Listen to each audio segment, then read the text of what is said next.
चल रे शुभू, असं वाटतं की आपल्या नशिबात इथपर्यंतच प्रेम लिहिलेलं आहे. खूप मिस करीन मी तुला. श्याम, मी पण तुला लय मिस करेन. श्रावणी, श्रावणी दूध होतं गेलं तर तुझं लक्ष कुठे आहे? सॉरी, ते सर विचारच. सॉरी, मी जाते. थांब. काय झालं? काय विचार करतेस एवढा? सांग मला. ते काकू, मी शुभचा विचार करत होतीस ना? आठवण येते ना त्याची? जाऊ दे ना काकू. आता त्याची आठवण काढली काय किंवा नाही काढली काय.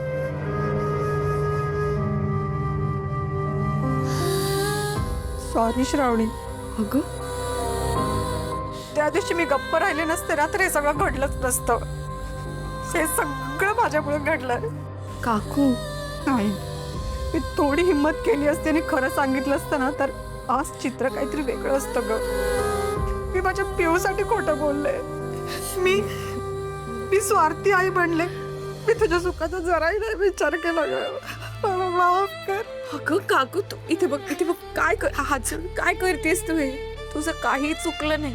तू एक आई म्हणून तुझ्या मुलीला वाचवण्यासाठी सगळं केलंस. आता जे झालं ना ते माझ्या नशिबातच होतं. त्यामुळे आता त्याला भूतकाळ समजून मी सगळं विसरून जायचं ठरवलंय. आता तूही विसर. आता परत कसला विचार करतेस? माझ्या बालपणीचा. बालपणीचा म्हणजे? काकू, कितीतरी गोष्टी राहून गेल्या ग. मला वाटायचं बाबांनी माझ्याबरोबर खेळावं, मला बाहेर फिरायला घेऊन जावं, असं कौतुक करावं, लाड करावे, पाठीवर थोपटावं. तुला माहिती, माझ्या सगळ्या इच्छा आकांक्षा मी माझ्या डायरीत लिहून ठेवल्या. पण एखाद्या स्वप्नाप्रमाणे त्याही अपुऱ्याच राहिल्या. श्रावणी, बाबा,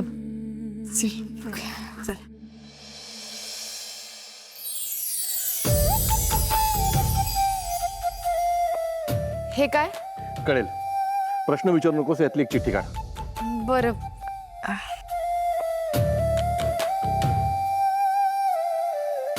वाच. मुलीच्या केसांची वेणी बांधण्याची इच्छा. म्हणजे तुझी इच्छा होती ना, आता मी तुझ्या केसांची वेणी बांधणार. तुम्ही माझ्या केसांची वेणी? लहानपणापासून तुझ्या ज्या ज्या इच्छा अपूर्ण राहिल्यात ना त्या आता मी सगळ्या पूर्ण करणार. तुझी इच्छा होती ना, डायरीमध्ये लिहून ठेवलं होतंस ना? हो, पण तुम्हाला कसं कळलं?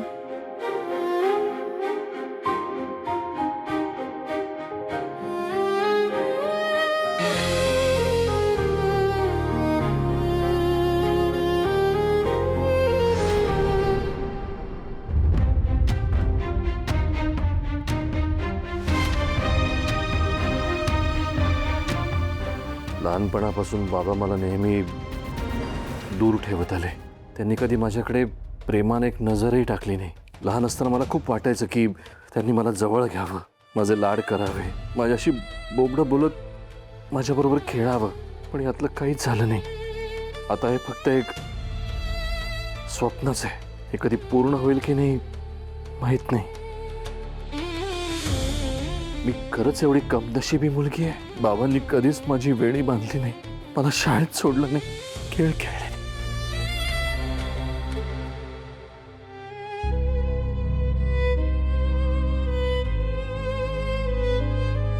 पृथ्वी, अन्याय केला मी श्रावणीवर. तिचं बालपण हिरावून घेतलं रे मी.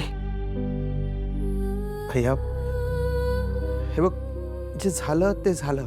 आपण भूतकाळ नाही बदलू शकत. पण आता मला विश्वास आहे भैया की तू तिची एकही इच्छा अपूर्ण नाही ठेवणार. भूतकाळात ज्या गोष्टी अर्धवट राहिल्या आहेत त्या जर का वर्तमानात पूर्ण झाल्या तर श्रावणी तू लहानपणापासून ज्या ज्या इच्छा याच्यामध्ये लिहून ठेवल्यास ना त्या सगळ्या मी आता पूर्ण करणार आणि म्हणूनच आज मी तुझ्या केसांची वेणी बांधणार.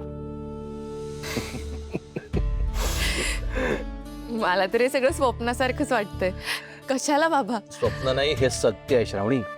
करू देत मला, नाहीतर मला खंत लागून राहील. चहा बनवू साहेब? चहा नको. हा शुभ अजून आला कसा नाही? आता येतो म्हणलाय म्हणल्यावर पैसे घेऊनच येईल ना. तुमचा मुलगा आज पूर्ण पैसे देईल ना? अर्धे मुर्धे पैसे मला चालणार नाहीत बरं का. पूर्ण पैसे आणलेत. हे घ्या, मोजून घ्या.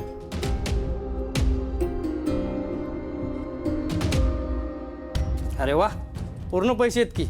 आता तर राहू शकतो ना तुमच्या घरी? राहा की, खुशाल राहा. चल.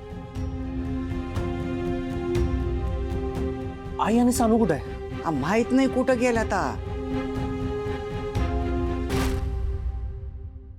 तुझ्या पाया पडतो. काय करतेस तू? तू गप्प बस ग. तुझ्यामुळे मी हे भोग भोगत्या.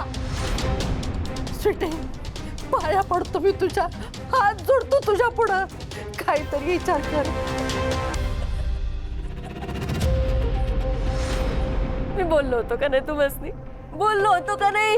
एक दिवस तुम्ही माझे पाय धराल. स्वीटी, तू बी एक स्त्री आहेस. स्त्रीच्या वेदना काय असतात तुला नाही का ग कळत? झाली माझ्या पोरीकडनं चूक. ती शिक्षण तिला नका देऊ ग. तिचं आयुष्य उद्ध्वस्त करू नकोस. तिला पत्रात घे. तर भीक मागतो तुझ्या पुढे मी. थांब जरा, विचार करू दे मला.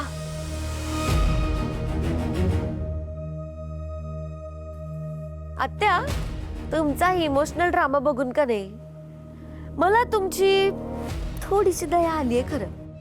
अहो, बसून बोलूया की. बसा बसा, लाजू नका. सानिका, तू तर पहिलं बस बाई. पोटात बाळ आहे ना, बस बस, काळजी घ्यायला पाहिजे.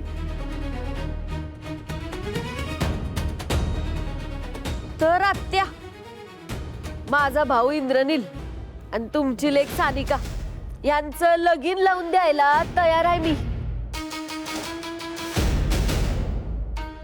स्वीटी, लय लय आभारी आहे. दमन दमन जरा.